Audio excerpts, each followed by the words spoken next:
Graças e paz, Igreja de Milhares, amém? Glória a Deus. Queria que você abrisse a Bíblia em Mateus capítulo 16, versículo 1 ao 4.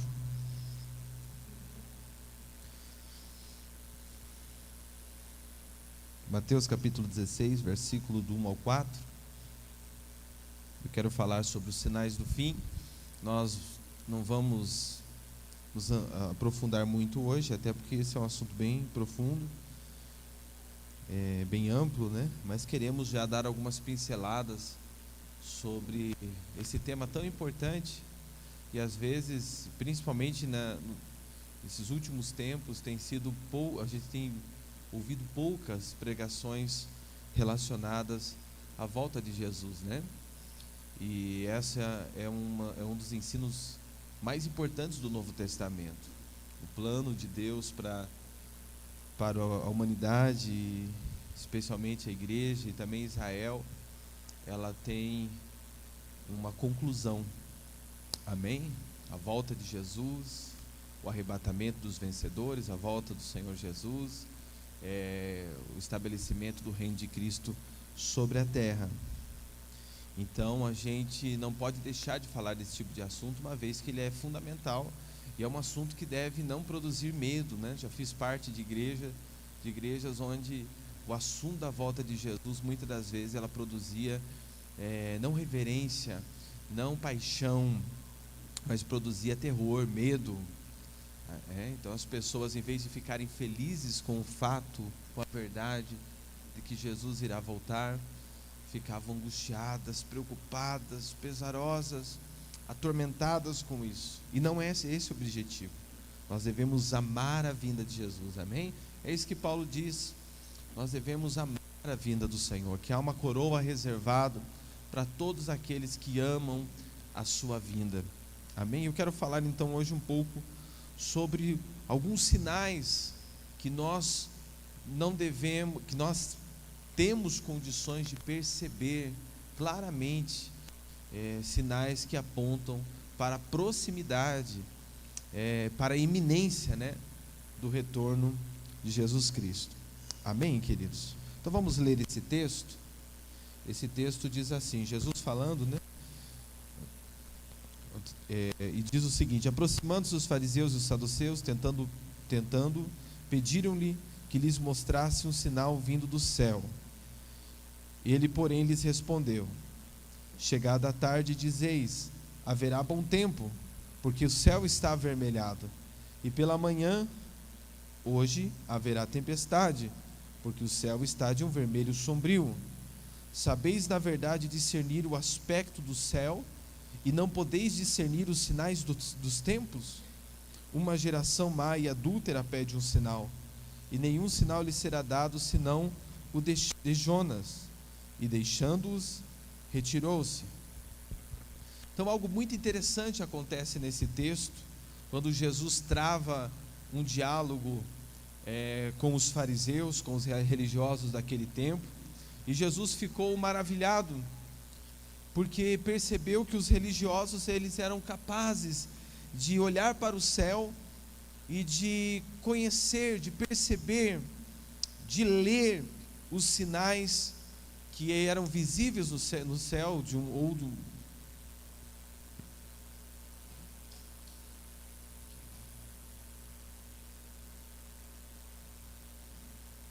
Então Jesus ficou maravilhado de perceber que eles conseguiam olhar para o céu, e se o céu estivesse mais avermelhado, menos avermelhado, eles discerniam que tipo de momento, que tipo de estação estava chegando.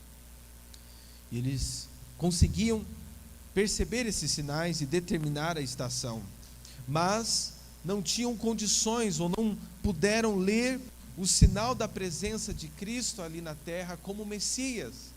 E olhe que se teve um grupo que perseguiu Jesus, foram os fariseus, doutores da lei, que conheciam as profecias messiânicas de cor e salteado, e mesmo vendo todos os milagres que Jesus operava, toda a sabedoria que Jesus manifestava em seus ensinos, em suas palavras, mesmo assim, muitos deles achavam que Jesus era era uma pessoa endemoniada, era alguém que estava possuído de demônios. Teve um momento, inclusive, que houve fariseus que disseram que Jesus estava cheio de demônios, as obras que ele estava fazendo, fazia no poder de Beelzebu, o que é terrível. E tudo aquilo que Jesus fazia estava predito no Antigo Testamento. Os milagres, a palavra, a forma do ministério de Jesus. Mas mesmo assim, eles não discerniram, eles não entenderam, por causa do orgulho e tantas outras coisas mais.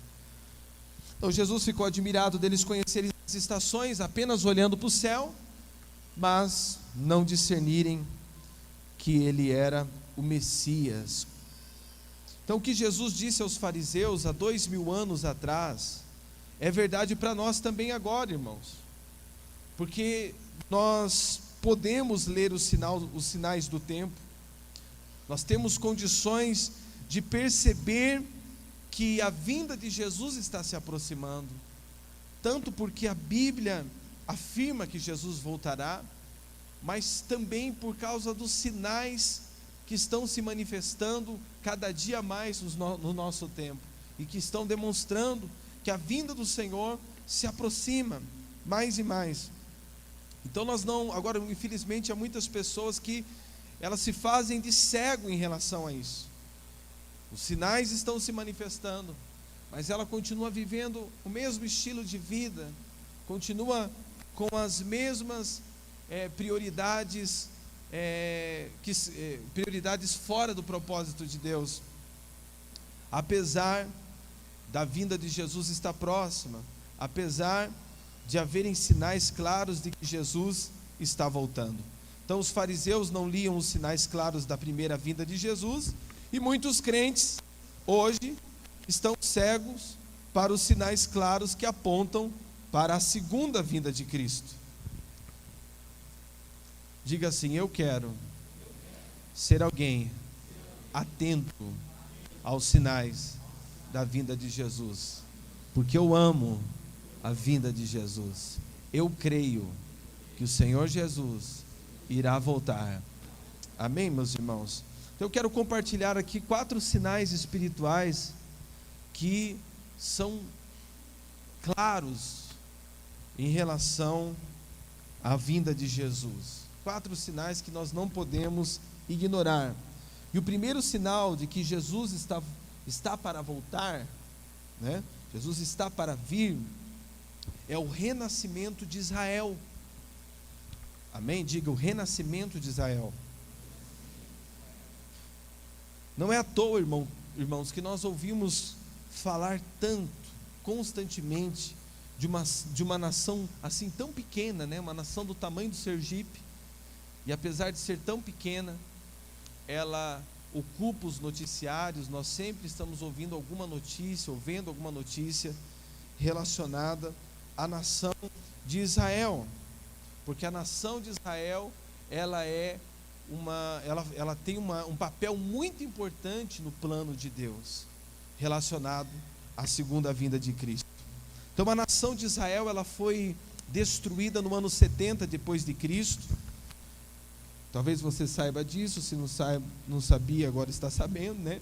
Quando o general romano Tito, ele capturou Jerusalém e destruiu o templo. E por causa disso, durante 2000 anos, os judeus viveram espalhados por todo o mundo. Depois dessa destruição, dessa tomada de Jerusalém e a destruição do templo, os judeus foram espalhados pela terra. Então já há 2000 anos que eles estão espalhados. E a partir do início do século 20, nós começamos a perceber que os judeus começaram a voltar para a Palestina, mesmo ainda com o risco de perderem as suas vidas. E depois da Segunda Guerra Mundial, foi dada ao governo britânico autoridade sobre a Palestina. E em 1948, Israel então se tornou uma nação novamente, através de uma decisão das Nações Unidas. Inclusive tinha um brasileiro envolvido, né, Oswaldo Aranha. Então foram 2000 anos espalhados, sem uma nação, sem um estado. Mas em 1948, novamente, Israel se tornou uma nação, foi reconhecida novamente como uma nação. E isso não é apenas um acontecimento bonito, mas é um acontecimento, é um cumprimento profético das Sagradas Escrituras. É um sinal, e podemos dizer que é um dos sinais mais importantes e mais claros da segunda vinda de Jesus. Eu queria que você abrisse a Bíblia em Mateus capítulo 24, e o versículo de número 32.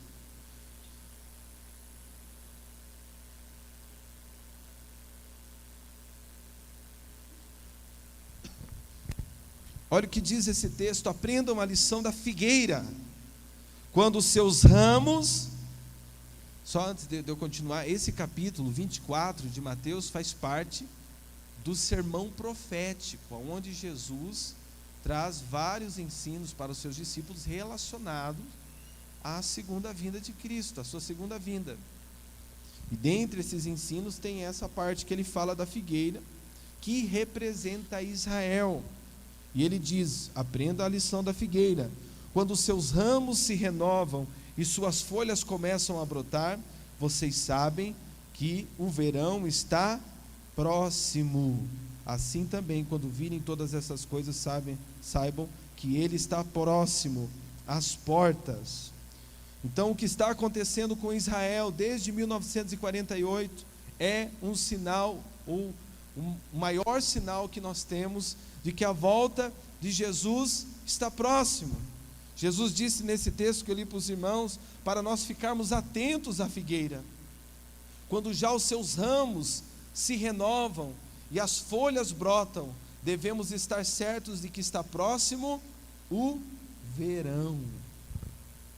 Então ele está dizendo que quando víssemos a figueira florescendo, nós poderíamos ter certeza de que estaria próximo, de que estaria às portas. Então o retorno de Israel para a sua terra, a sua restauração como nação, está previsto em muitos lugares das Escrituras, irmãos, tanto nesse texto que eu li aqui para vocês, como também em Amós. Tem um texto de Amós muito interessante, Amós capítulo 9, versículo 14 e 15, que diz assim: mudarei a sorte do meu povo de Israel, reedificarão as cidades assoladas e nelas habitarão, plantarão vinhas e beberão o seu vinho, farão pomares e lhes comerão o fruto, plantá-los-ei na sua terra. Então está falando de que o Senhor colocaria o povo de Israel na terra deles, e a terra deles é lá aquela região da Palestina. E dessa terra que lhes dei, já não serão arrancados, diz o Senhor teu Deus.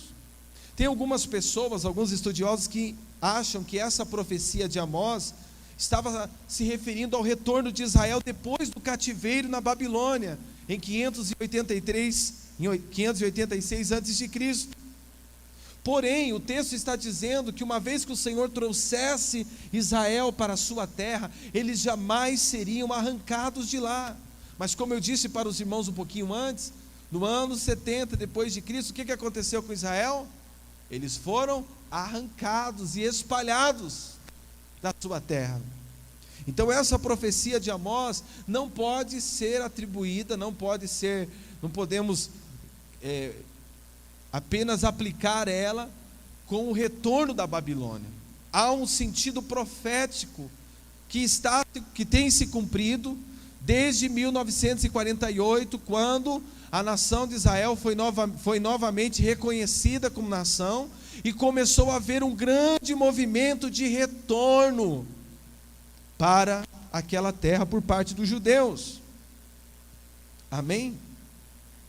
Então é importante que nós entendamos isso. A Bíblia está cheia de profecias sobre os finais. Está cortando do lado dos irmãos aí? Precisava ter um outro microfone para mim.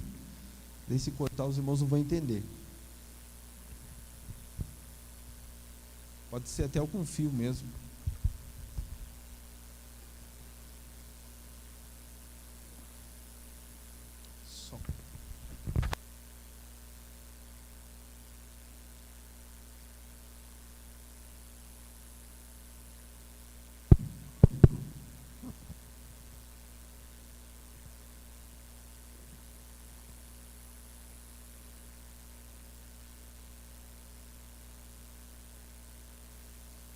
Som. Ah, beleza.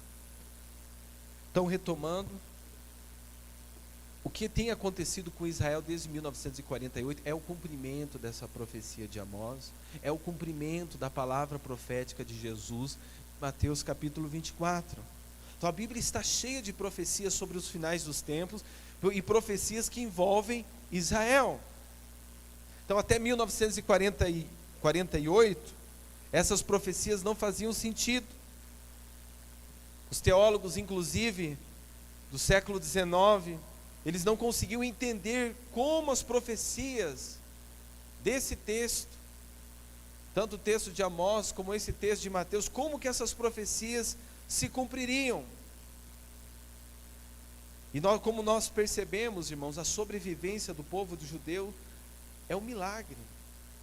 O povo judeu vem sendo perseguido desde a época lá de Moisés, né? O Império Egípcio esteve debaixo do Império Egípcio, posteriormente esteve debaixo do Império Assírio, o reino do norte de Israel.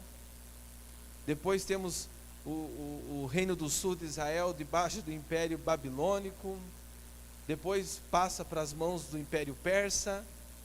Depois passa debaixo do Império Grego. Depois passa para a mão de dois generais de Alexandre o Grande, Ptolomeu e Seleuco, que acabam tendo algum domínio sobre Israel.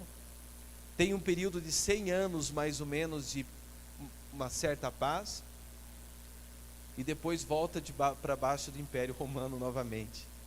Então Israel sempre esteve passando por algum tipo de perseguição, e sempre esteve sendo, de alguma forma, sempre, volta e meia, estava debaixo de algum império. E isso falando da história mais antiga, mas na história recente nós percebemos também o sofrimento e as perseguições do povo de Israel, dos judeus. Veja o que aconteceu no Holocausto: milhões de judeus foram mortos através do governo de Hitler, do nazismo. E como é que nós, apesar de todo esse sofrimento dos judeus, apesar de toda essa perseguição que Israel tem sofrido durante a história, como é que pode essa nação ser tão poderosa como ela é? Como é que pode ela ter sobrevivido a tudo isso? Porque há um projeto de Deus com Israel, que envolve inclusive o plano, a consumação de todo o plano de Deus para a história, e que envolve inclusive a igreja. Hoje nós não encontramos mais nenhum moabita. Nós ouvimos falar dos moabitas no Antigo Testamento, mas não tem moabita vivo. Ouvimos falar sobre os edomitas, os amonitas, mas todos esses povos não temos mais, não temos descendência dessas pessoas nos nossos dias. O que temos são os registros arqueológicos, parte histórica, mas não ainda a presença dessa raça, desse povo.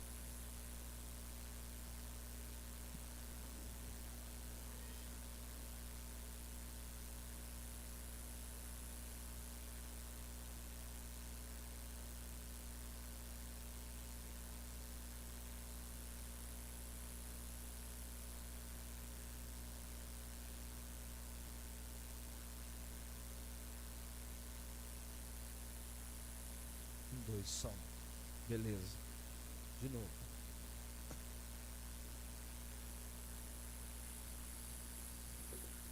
Você me lembra os tempos no Som Brás, né? Cadê o Wesley? Lembra bastante, né? Então é muito importante nós percebemos que a existência do povo de Israel hoje, do jeito que eles são, inclusive com todo o poder que eles têm, é um milagre de Deus, é algo sobrenatural. Outro fato importante sobre Israel, além de 1948 eles terem sido reconhecidos como nação, 1967 Jerusalém foi reconhecida e feita novamente a capital do povo judeu, algo que era uma realidade só há 2000 anos atrás, na época dos apóstolos. E agora em 1967 novamente Jerusalém se tornou a capital do povo judeu. Outro fato importante sobre Israel é o retorno, da língua hebraica. Então nós temos um movimento muito forte e trazendo à tona novamente, né, trazendo vida novamente a esse idioma. Qual língua é falada lá em Israel, irmãos? O hebraico. Também é falado o inglês, mas o que você vai ver normalmente as pessoas falando é o hebraico. E até algum tempo atrás isso não era normal. Inclusive há um investimento de Israel para que as pessoas aprendam o hebraico em outras nações. Eu me lembro uma época que tinha um curso aqui no Campo Comprido que era mantido por Israel. E eu não me lembro, o custo era baixíssimo para você aprender o hebraico. Então esse renascimento da língua hebraica, que é uma língua milenar, também faz parte desse sinal de restauração da figueira, do florescimento da figueira. E tudo isso é sinal para nós de que a volta de Jesus está se aproximando. Amém, queridos? Outro sinal importante da volta de Jesus é a difusão do Islã. É o crescimento do islamismo. O islamismo tradicional, ele é uma religião cheia de muitos membros nominais, como acontece, né, no catolicismo. Tem muita gente católica, mas a grande parte são apenas católicos nominais. Como existe também muitos evangélicos nominais, que fazem parte da religião e apenas seguem alguns ensinos dessa religião. No caso do islamismo, tem muita gente nominal que segue apenas algumas partes dos ensinos de Maomé.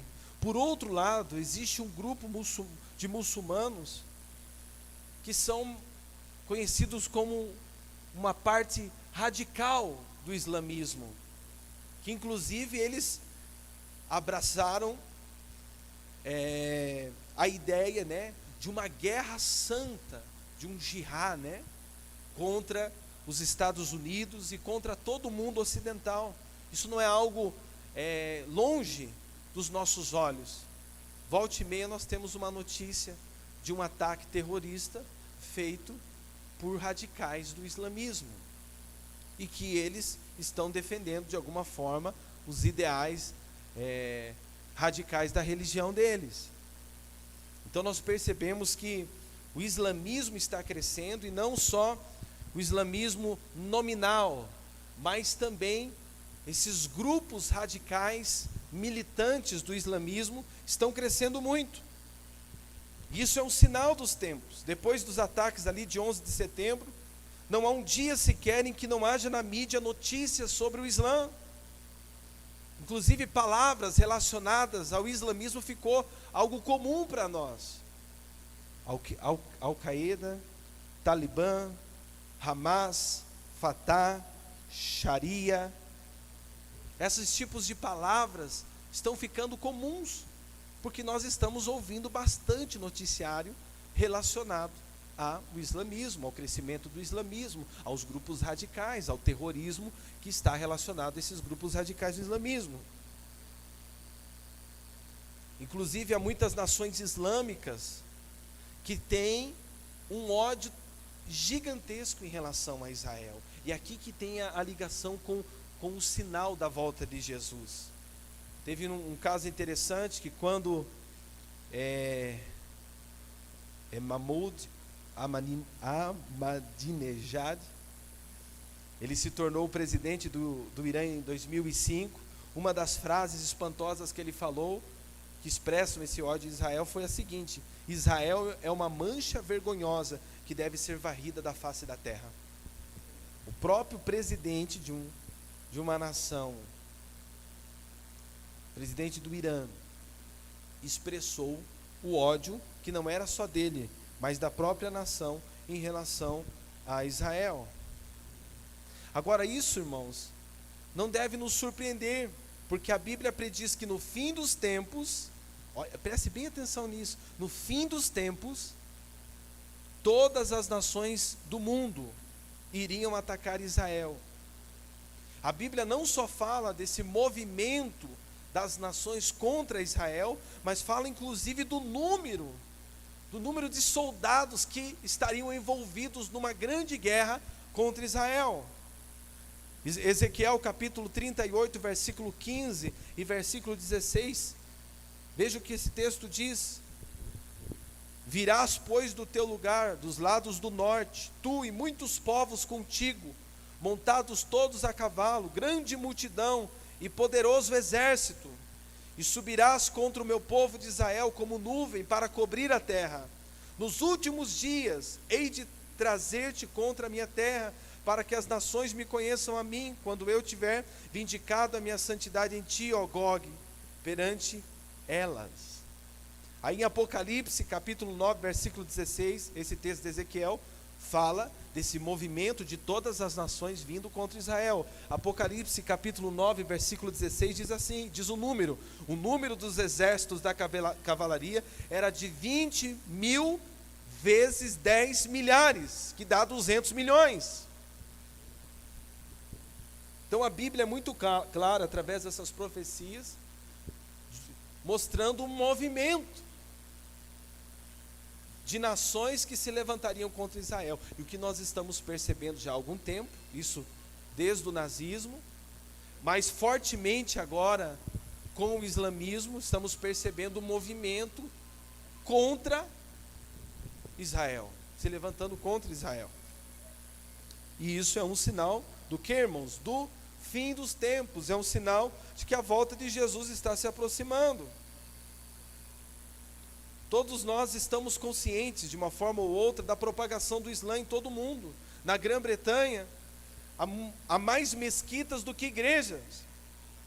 E há 4 vezes mais muçulmanos orando na sexta-feira do que cristãos adorando no domingo. Nos Estados Unidos, irmãos, a população muçulmana está crescendo cada vez mais. Existem hoje na América cerca de 3 milhões de muçulmanos. E isso é mais do que o número dos presbiterianos lá nos Estados Unidos, ou dos assembleianos lá da América do Norte. Então nós precisamos não tratar isso como apenas mais um acontecimento, uma coisa normal. Isso é um sinal de que o tempo do fim está próximo, de que a vinda de Jesus está se aproximando, de que a figueira está florescendo. Amém, irmãos? Isso é muito importante. Outro sinal de que a volta de Jesus está se aproximando. Eu falei de 2. O primeiro, nós temos que observar o que está acontecendo com, diga assim, a figueira, que é Israel. Então Israel está florescendo, reconhecida como nação, capital de Jerusalém novamente, a capital de Israel novamente sendo Jerusalém. Um grande movimento de perseguição se estabelecendo contra Israel, e o islamismo sendo aí um dos veículos dessa perseguição. Mas um outro sinal que nós temos de que a vinda de Jesus está se aproximando é a criação de um governo mundial. Inclusive, nós percebemos o cenário se preparando para esse governo mundial com o próprio movimento terrorista no mundo. Então as pessoas não estão se sentindo mais seguras, inclusive países muito organizados, países de primeiro mundo, como a França, como o Reino Unido, como a Espanha, como os Estados Unidos, têm sido alvo de ataques terroristas. E o que tem levado esses acontecimentos? Tem levado cada vez mais a uma insegurança global, né? Que também está fazendo com que haja uma necessidade de um controle maior sobre a população, de um controle maior sobre as pessoas. E você percebe que através inclusive de aplicativos que são benéficos para nós no nosso dia a dia, como o Google e outros semelhantes, né? As informações, da onde você está, as suas informações pessoais, passa a ficar aberta para essas empresas de alguma maneira. Para nós, essas informações pessoais estão seguras, mas nós não sabemos o que está por baixo dos panos. Se tem grupo de pessoas, ou se não tem, né? Sabendo onde você está, controlando a sua vida de alguma maneira. Mas nós percebemos que há essa possibilidade, há uma tecnologia desenvolvida para isso, que está aí no seu bolso, inclusive no seu celular, né? Então nós percebemos que o mundo está se movendo cada vez mais em direção a um governante mundial, algo que vai estabelecer um governo global. Isso nunca aconteceu antes na história, porque era impossível. Havia barreiras de transporte, as distâncias realmente eram longas entre um país e outro. Mas agora, tudo ficou mais perto, entre aspas, porque por causa da tecnologia. Você pode conversar em tempo real com uma pessoa que está do outro lado do mundo agora. Você pode conhecer as ruas de uma grande cidade, estando do outro lado do mundo em relação a essa cidade, através dos programas, dos aplicativos. Você pode ver a casa de uma pessoa, você pode inclusive ver o que está acontecendo em algumas regiões, não só imagem, mas até mesmo vídeos em tempo real. Tudo isso faz com que as distâncias se encurtem e fique muito mais fácil, né, do estabelecimento de um governo, né, de um governante global. Isso é interessante nós observarmos em muitos aspectos positivos, mas não podemos negar que isso também está sendo uma forma de preparação para a vinda do anticristo, para a manifestação do anticristo. A Bíblia diz que o anticristo será dada ao anticristo autoridade sobre cada tribo, sobre todos os povos, línguas e nações. É o que diz Apocalipse capítulo 13, versículo 7. Foi-lhe dado, falando do anticristo, foi-lhe dado também que pelejasse contra os santos e os vencesse. Deu-se-lhe ainda autoridade sobre cada tribo, povo, língua e nação. Apocalipse capítulo 17, versículo 13 diz: tem estes um só pensamento, e oferecem à besta o poder e a autoridade que possuem. Então você percebe que no cenário onde o anticristo vai estar governando de forma global, haverá um domínio sobre toda a tribo, sobre todos os povos, sobre todas as nações. Haverá um pensamento estabelecido, haverá um governo estabelecido. Irmãos, eu acredito firmemente que os crentes vencedores vão ser arrebatados deste mundo antes que esse governo mundial se estabeleça através do anticristo. Eu creio que você faz parte e almeja, né, participar desse momento maravilhoso que é o arrebatamento da igreja. Então os crentes vencedores não vão estar no momento em que o anticristo assumir o governo. Porém, o fato de nós percebermos que tudo está se encaminhando para um governo mundial, para a tomada de autoridade por parte de uma pessoa, no caso o anticristo, é um sinal que, se está ficando tudo preparado para a vinda do anticristo, é porque também Jesus está para voltar. Então, há 50 ou há 100 anos atrás, esse tipo de cenário preparado para o governo mundial, toda essa tecnologia não existia, mas agora existe. Isso quer dizer que estamos muito próximos da volta de Jesus. Temos que estar atentos a isso. Inclusive o arrebatamento vai ser, eu acredito, né, que será visto como o maior desastre natural da história do mundo. Milhões de cristãos desaparecerão instantaneamente, E com certeza esse desaparecimento de milhões de pessoas vai causar um caos global gigantesco, pior do que aqueles causados por terremotos, tsunamis, furacões. E uma das formas do anticristo conseguir a confiança global, conseguir a aceitação global, vai ser ele dar uma resposta para esse caos global que vai se estabelecer quando os crentes vencedores forem arrebatados.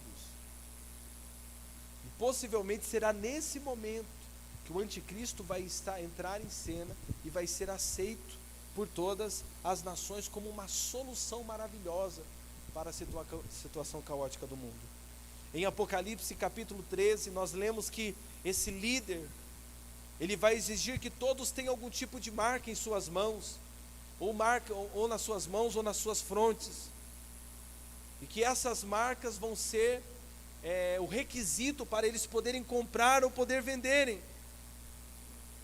E hoje nós percebemos que isso é fácil de acontecer, porque poderia ser algum tipo de código de barra. Eu não estou falando que estou falando que poderia ser, um tipo de tecnologia, um tipo de tecnologia que permitiria realizar todo tipo de negócio sem ter que trazer um cartão de crédito, sem ter que ter dinheiro em espécie nas mãos. Então não estou dizendo com isso que código de barra, coisas desse tipo são coisas do diabo, pode ser alguma. O que eu quero que você entenda é que esse tipo de tecnologia é um sinal de que há um terreno favorecendo a vinda, a manifestação do anticristo. Então todo o trabalho, irmãos, evidentemente todo o trabalho do diabo é para criar primeiro condições para o governo mundial. E isso ele está fazendo através da tecnologia, através de movimentos sociais. A ONU mesmo, apesar de ter aspectos positivos, mas tem sido com certeza um instrumento para preparar o terreno para a vinda do anticristo. Hoje existe uma forte ênfase no sentido de se criar leis de alcance mundial. E a ONU é um dos instrumentos para promover esse tipo de lei global. Outra coisa interessante que acontece por baixo dos panos eu estava lendo esses tempos um livro e eu já tinha ouvido falar sobre isso. Famílias muito ricas que estão por trás de grandes decisões que são tomadas não somente em um país, mas que são tomadas no mundo. Pessoas que não foram eleitas, não são políticos, mas são conhecidos como burocratas, são famílias muito importantes, muito ricas, e que têm um poder muito grande. E através desse poder econômico que elas têm, elas exercem influência global, influência mundial. Às vezes nós não nos damos conta do que está por trás de determinadas coisas que estão acontecendo no mundo. E às vezes tem esse tipo de pessoas que estão sendo usadas também pelo diabo para de alguma forma promover um terreno favorável para um governo global. As conferências sobre o clima estão tentando criar um tipo de imposto mundial. E qual o objetivo de criar um imposto mundial? Para onde que vai esse imposto mundial?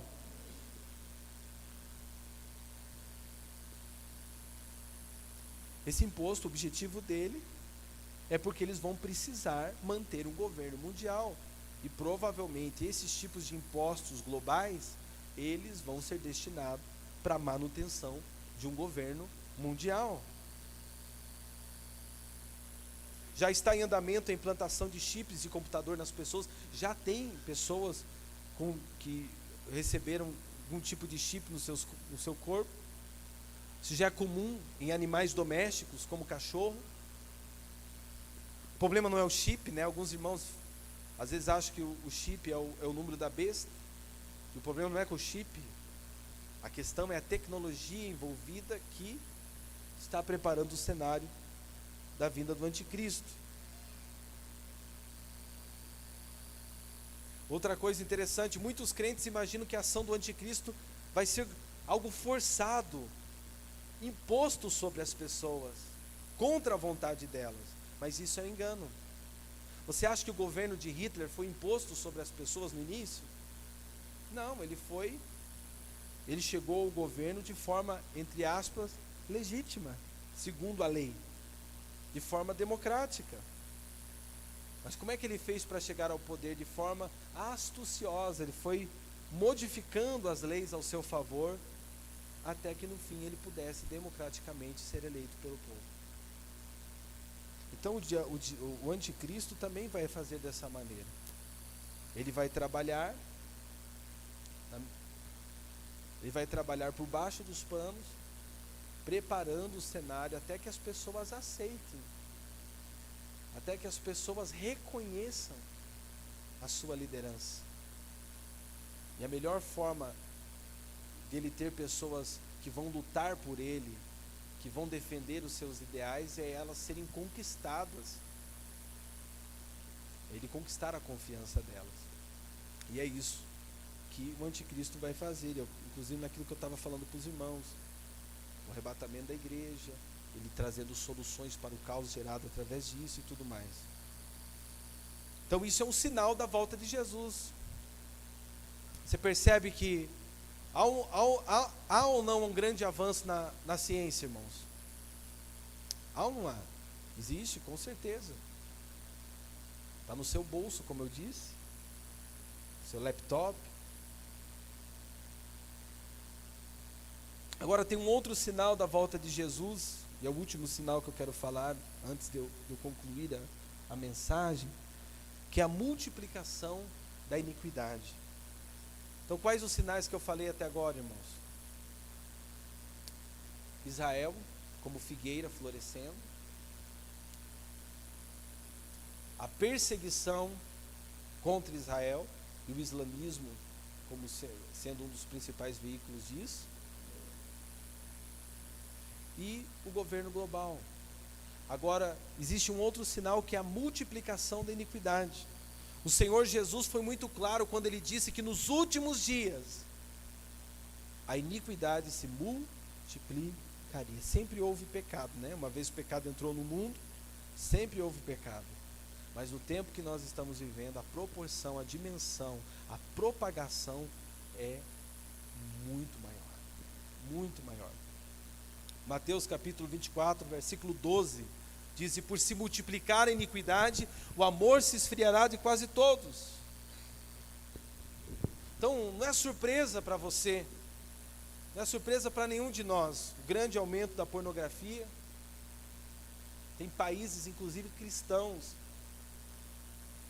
assim, de base cristã, que estão no ranking da pornografia, estão quase que no topo. Se eu não me engano, a Coreia do Sul é uma delas. O Brasil, nem se fala, Estados Unidos. Então, o aumento da pornografia, aumento do adultério. Você percebe o adultério sendo defendido entre linhas, através de novelas, filmes, programas. Prostituição. Há inclusive uma cartilha dos direitos humanos que tem como proposta, né? Isso tem a ver com a proposta do esquerdismo, de ensinar nas escolas que a prostituição é uma profissão como todas as outras. Profissão joia. Exatamente para que as crianças e os adolescentes já cresçam com a ideia de que isso não tem problema nenhum. Percebemos o crescimento da desonestidade, e isso está muito claro, inclusive, no nosso país.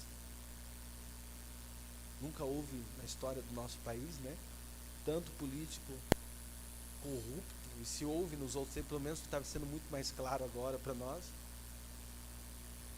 E ainda a defesa da desonestidade, como um ideal. Corrupção, drogas, violência.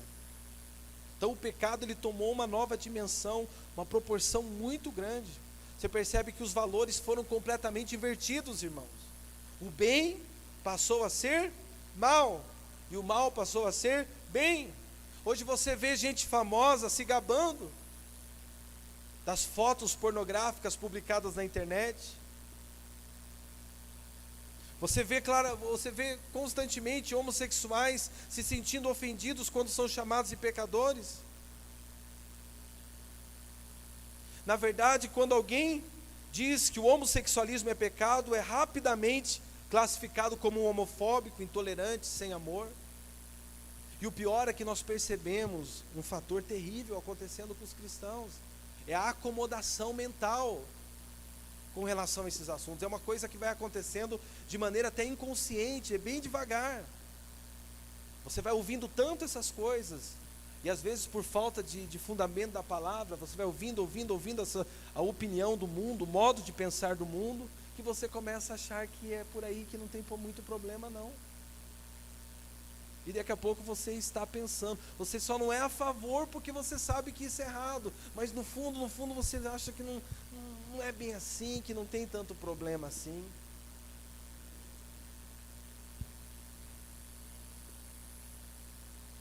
Isso é um sinal da propagação da iniquidade.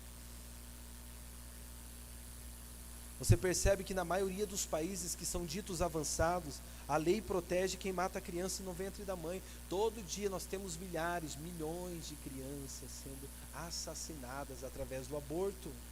E sendo assassinadas, na maioria das vezes, com consentimento da pessoa que deveria proteger essa criança, que é a mãe e o pai.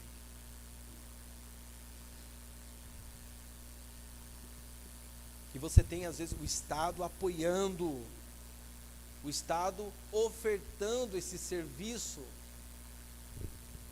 E o pior, irmãos, você tem pastores defendendo o aborto, que é o caso do querido Edir Macedo, né? Defende, eu já peguei o livro dele, tem uma parte do livro que ele defende o aborto. Tem palavra dele no YouTube, ele defendendo o aborto. Então isso é inadmissível. Mas é um sinal da volta, que a volta de Jesus está se aproximando. Porque até aqueles que deveriam ser os defensores dos princípios da palavra, pró-vida, muitos estão entregando os betes nessa área também, né? A sensualidade, irmãos, que antigamente era vista, né, descrita como obra da carne, agora tem se tornado uma virtude para muitas mulheres. Ser chamada de sensual tornou-se um grande elogio. E viver com pudor, viver de forma modesta, com modéstia, se tornou um motivo de escárnio, algo careta, algo bobo, algo retrógrado. A luz virou trevas. O amargo, né, virou doce, o doce virou amargo. O bem é mal, o mal é bem. Agora o herói, que você percebe que o herói para muita gente é um rebelde, a figura do rebelde. Você percebe que agora você tem a figura do pecador se orgulhando do seu pecado. Tem o caso de 3 mulheres que decidiram se casar entre si. 3 mulheres se casaram. Um homem se uniu a 2 mulheres. E tudo isso foi chamado de poliamor, poliafetividade. E daqui a pouco nós vamos ver alguém exigindo o direito de se casar com um animal, se casar com um cachorro, um gato. Porque não tem limite. Para a perversidade no coração do homem não tem limite, irmãos. E se começa o próprio Estado apoiando esse tipo de união, daqui a pouco não vai conseguir segurar outros tipos como essas que eu falei. Daqui a pouco nós temos uma pessoa, um casamento com 50 pessoas fazendo parte do mesmo casamento. Se pode 3, daqui a pouco vão poder 50 pessoas se casarem. Fazer o mesmo casamento, um casamento com 50 pessoas.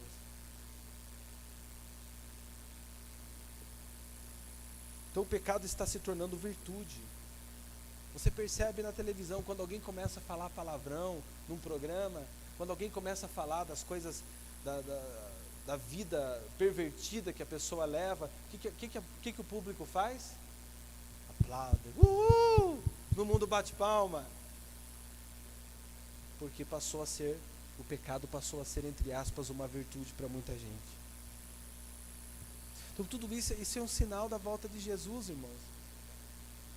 Inclusive, o que Jesus diz quando está falando, uma das partes do Sermão do Monte, que a sua vinda será como nos dias de Noé.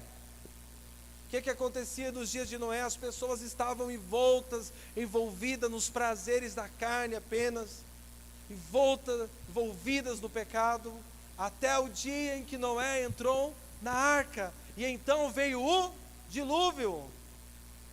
E o que aconteceu com Noé é algo profético para a vinda de Jesus.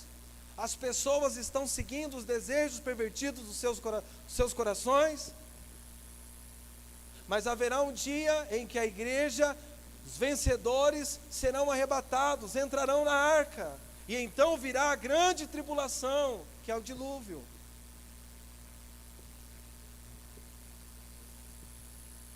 Eu pergunto, a vinda de Jesus está próxima, irmãos? Agora, que atitude você e eu precisamos ter em relação à vinda de Jesus? O que eu falei aqui não é para você ficar com medo. O que eu falei aqui é só para você perceber os sinais. Olha os sinais dos tempos. Vinda de Jesus está se aproximando. E eu citei só alguns. Esses 4 aqui, alguns dos muitos sinais que nós temos. Agora precisa ter uma atitude por parte de cada um de nós em relação à vinda de Jesus. E uma das atitudes principais que nós temos que ter é amar a vinda de Cristo. Diga para o seu irmão, você precisa amar a vinda de Cristo.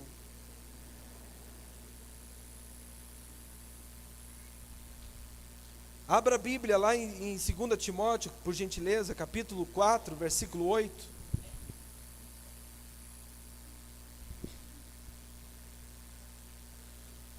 Olha o que diz 2 Timóteo capítulo 4, versículo 8. Agora me está reservada a coroa da justiça, que o Senhor justo juiz me dará naquele dia, e não somente a mim, mas também a todos os que amam a sua vinda. Então a atitude que nós temos que ter em relação à vinda de Jesus não é tratar a vida de Jesus como algo folclórico, utópico, que nós temos inclusive pastores que estão ensinando que a vinda, a volta, a ideia de uma volta de Jesus é um ensino utópico, até importante, mas é utopia, não é real, é como uma fantasia que ajuda você a viver a vida cristã. Isso é loucura, irmãos, sendo que foi um dos assuntos mais falados no Novo Testamento. É uma das nossas bases de fé, que da mesma forma que Jesus ressuscitou, nós também ressuscitaremos naquele dia. Da mesma forma que Jesus recebeu um corpo glorioso, este corpo, Paulo diz que é corruptível, se revestirá da incorruptibilidade.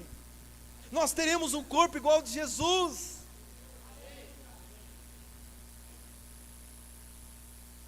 Apocalipse, lá no capítulo 20, é claro em relação ao estabelecimento do reino de Cristo aqui na terra. Então não estamos falando de algo folclórico, e quando você começa a entrar por esse caminho de achar que é uma coisa meio fantasiosa, que não vai acontecer, você está caindo na armadilha do diabo. Porque então, o que vai acontecer? Se você entende como algo folclórico, você não vai tratar com a devida importância, e você não vai estar vigiando naquele dia.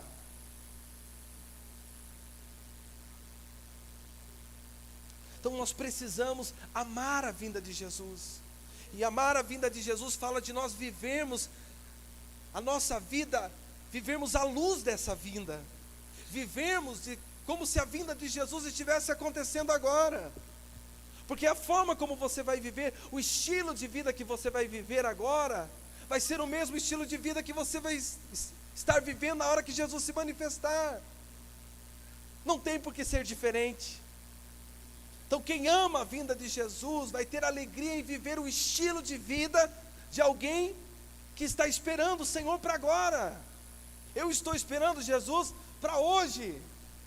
Pode ser que Ele não venha hoje, mas eu espero para hoje, porque eu amo a sua vinda. E você, está esperando Jesus para quando? Semana que vem? Você está pensando em tomar decisões de comprometimento com o Senhor só semana que vem? Só daqui um mês? Só daqui um ano? Você precisa tomar uma decisão hoje. Qual a decisão? De viver o mesmo estilo de vida que você viveria se Jesus voltasse agora. Amar a vinda de Jesus. Quando nós amamos a vinda de Jesus, irmãos, nós vamos viver em pureza moral. 1 João capítulo 3, versículo 3 diz que qualquer que tem nele essa esperança, purifica-se a si mesmo. E o que ele quer dizer? Porque você já foi lavado com o sangue de Jesus, você é santo, justo.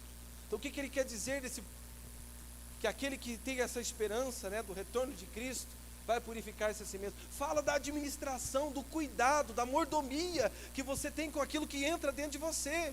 A mordomia dos teus olhos, a mordomia daquilo que você ouve. Você é justo, você é puro, você é santo. E é por isso que as suas decisões, as suas atitudes devem ser de acordo com essa realidade. Você não pode permitir que na sua vida entre lixo, que no seu coração entre aquilo que não presta.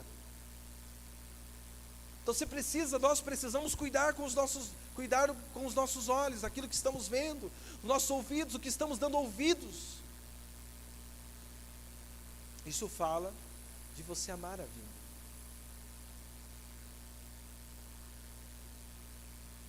Amém, querido? Outra coisa importante sobre o amar a vida, que aquele que ama a vinda, né? A vinda de Jesus, ele não se embaraça com as coisas dessa vida. Colossenses capítulo 3, versículo 2, nos ensina, Paulo, né, ensina que nós devemos manter o nosso pensamento nas coisas do alto e não nas coisas da terra. Hebreus capítulo 12 diz que nós não devemos deixar nenhum embaraço na nossa vida, devemos deixar todo embaraço e corrermos com paciência a carreira que nos está proposta, olhando para Jesus. Então nós não podemos permitir que nada venha roubar o lugar de Deus nos nossos corações. Não podemos achar que a nossa vida se resume a esta terra. Paulo diz que se nós esperarmos apenas para esta vida, nós somos como os mais miseráveis dos homens. Paulo ensina que nós somos como peregrinos e forasteiros aqui nesta terra. E ele está dizendo, a tua morada definitiva não é aqui.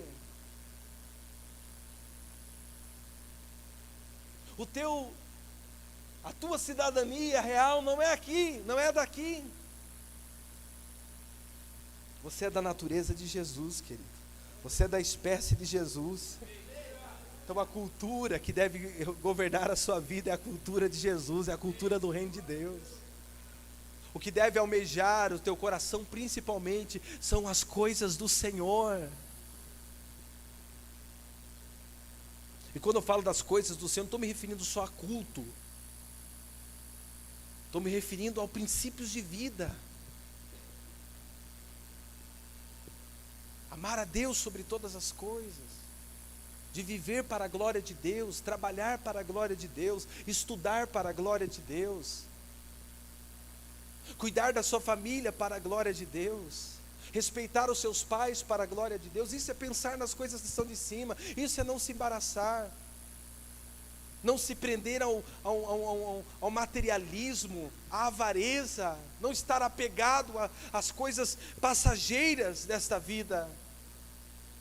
Não estar apegado a tal ponto que te leve a amar menos as pessoas, que te leve a prejudicar o teu casamento por causa disso, que te leve a prejudicar a tua vida, o teu ministério por causa disso, a tua liderança espiritual por causa disso, por causa do carro, por causa do dinheiro, por causa de uma casa, de um bem material, porque nós não esperamos para esta vida. Nosso coração está nas coisas que são de cima.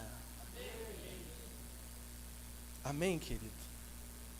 Isso significa você amar a vinda de Jesus. Essa é a primeira atitude. Fique de pé neste momento.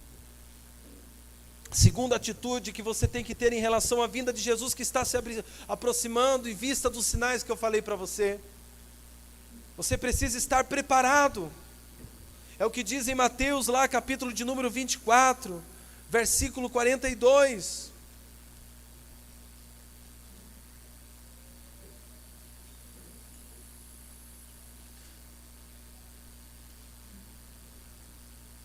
Portanto, vigiem, porque vocês não sabem que dia virá o seu Senhor.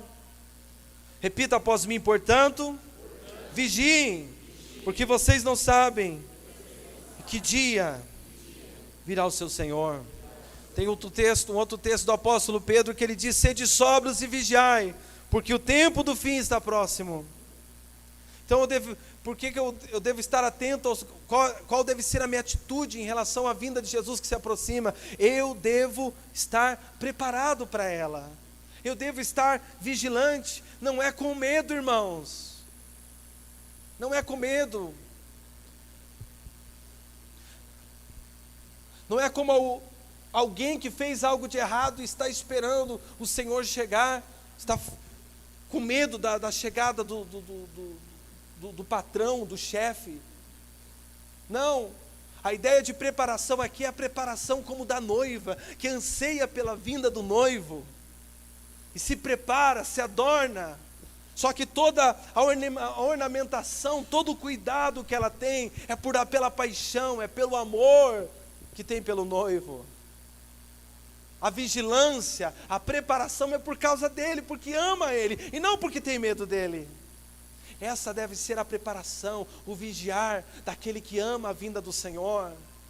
Daquele que ama o Senhor. Você se prepara, você está se cuidando, você está expressando o caráter de Cristo através de você, porque você ama o Senhor, porque você é apaixonado pelo Senhor, porque você não vê a hora dele chegar, você não vê a hora de poder estar com ele, referindo-se à segunda vinda. E por fim, a tua atitude em relação à vinda de Jesus precisa ser pregar o Evangelho intensamente. Amar a vinda, se preparar para a vinda, pregar o Evangelho. Por quê, irmãos? Porque eu não quero que só nós participemos da segunda vinda. Eu quero que os nossos vizinhos, Jesus quer isso, que o teu vizinho tenha a mesma experiência que você. Que o rapaz que estuda com você lá na tua sala tenha a mesma experiência que você.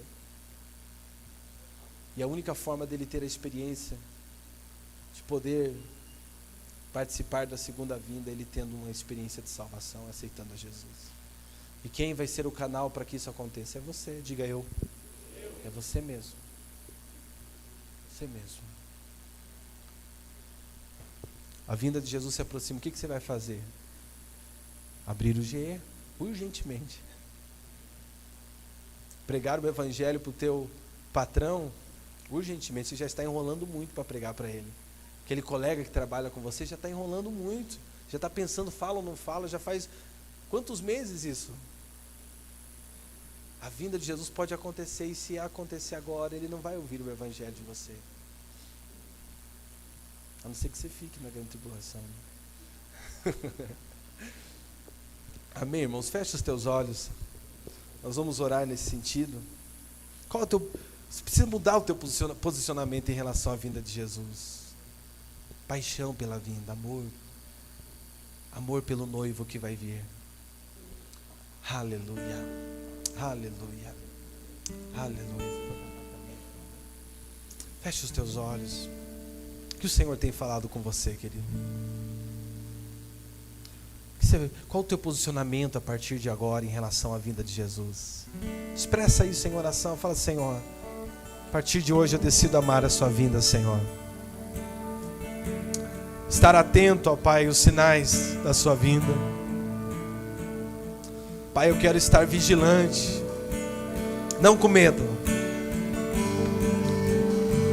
mas apaixonadamente esperando pelo noivo, me preparando, me adornando para a sua vinda, Senhor.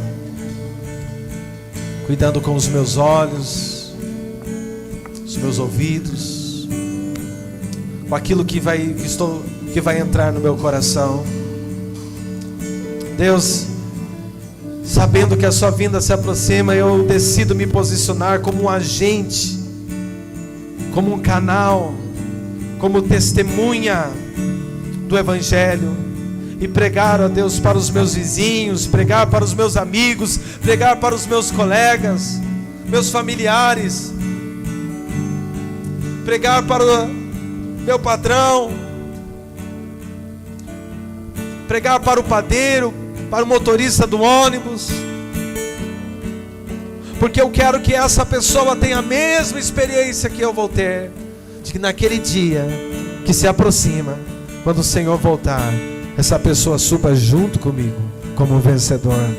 Ora nesse sentido, querido. Aleluia.